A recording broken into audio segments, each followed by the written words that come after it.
তারা তার কাছে সমস্যা। শীতে গরিব মানুষের বস্ত্র দরকার, শীতে বস্ত্র দরকার, গরমকালে খুব গরমে টাকা দরকার, বড় লোকের সব আছে, গরিব মানুষের কিচ্ছু নেই। আমরা যারা ক্ষমতা পাই মানুষের দোয়াতে মানুষকে বিষয়টাকে আমরা করি। এটা আমার মুখে মনে হচ্ছে বাচ্চাদের মুখে হাসি ফোটানোর একটা কাজ।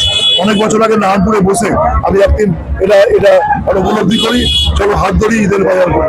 তখন আমি নারায়ণপুর অঞ্চলেরই প্রতিনিধি, বিধায়ক হওয়ার পর চাঁদপুরটাকে ধরেছি। এবছর নিউ টাউন বিধানসভার সমস্ত মুসলিমদের আমি দিচ্ছি, শহরের সমস্ত ওয়ার্ড। আজকে সন্ধ্যেবেলা পাথরঘাটা, কালকে জামরাহাতি, আমার 2 পরশু দিন প্রত্যেকটা কোনো বাচ্চা, মুসলিম বাচ্চা 0 থেকে 11 বছর আমার বিধানসভা বাকি থাকবে না। যদি কোনো ভুল টুকি থাকে সামনের বছর আমরা আরো ব্যাপারটা করবো। আর চাঁদপুরটা 2 বছর ধরে আমরা করছি, ঈদেও করছি, পুজো দেবো, ঠিক যেভাবে ঈদেও করছি, পুজো দেবো আমরা করবো। সবাই মিলে এসছেন, সায়েন্স সিদ্দিকী স্যার বিষয়গুলো করলেন, আল কোরআন ফাউন্ডেশন আমার অত্যন্ত শ্রদ্ধা ভাই তিনি রয়েছেন, তিনিও দেখেছেন, বক্তব্য রেখেছেন। আমি সকলকে শুভেচ্ছা জানাচ্ছি। আপনারা এসছেন, বাচ্চাগুলোকে হাসি ফোটানো, আল্লাহর কাছে দোয়া করি, এরা যে আমাদের ভবিষ্যৎ, এটা যে আমার বিষয় হয়। ভোটে লড়ালড়ি হবে, ভোটে কেউ জিতবে, কেউ হারবে, কেউ পছন্দ হবে, আমার বাচ্চাগুলো থাকবে, এই বাচ্চাগুলোই বড় হবে, এই বাচ্চাগুলোই রাজাহাটের মুখ উজ্জ্বল করবে। আমি নিজে খুব গরিব পরিবার থেকে জন্মেছি, আমার নিজের পুজোর বাজার হতো পঞ্চমীর দিন সকালবেলা, ফলে আমি সেদিকে বুঝেছি, অন্য বন্ধুরা হয়ে যেত, আমাদের হতো না। ফলে গরিব মানুষের কাছে এই নতুন জামা কাপড় এটা কি জিনিস, এটা আল্লাহ আমাদেরকে এটা আমার কোনো ক্যারি না, আল্লাহ ভগবান আমাকে সে শক্তিটা দিয়েছেন, আমি সেটা করার নিমিত্ত মাত্র সেটা আমি করছি।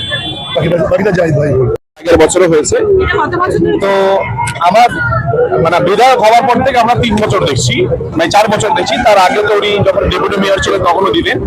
তো আমি এতটুকু বলতে পারি, রাজারহাট নিউ টাউনের গরিবের যদি কেউ সত্যিকারের বন্ধু থাকে, তো বিধায়ক তাপস চ্যাটার্জি হচ্ছে সত্যিকারের গরিবের বন্ধু। মানে মানুষ অনেকে বলে না বন্ধু বন্ধু গরিবের বন্ধু, আমরা মনে করি বিধায়ক তাপস চ্যাটার্জি সত্যিকারের গরিবের বন্ধু।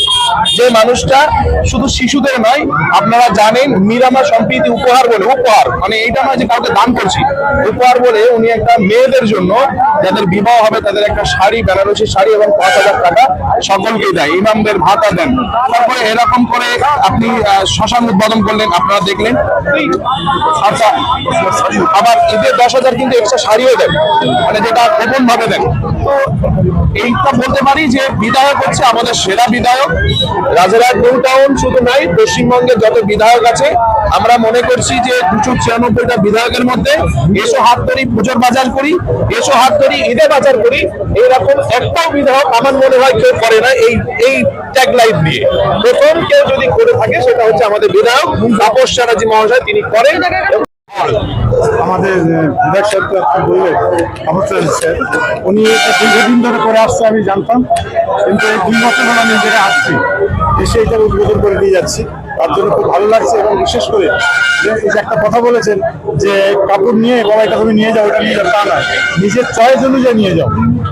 চয়েস বাবারও চয়েস হতে পারে, মায়েরও চয়েস হতে পারে, বাচ্চারও চয়েস হতে পারে। যে যেরকম চয়েসের নেবে সেটা কোনো টাকার বিনিময় নয়, টাকার মধ্যে এটা বলেনি, যে যেরকম পারো তোমরা নিয়ে যাও।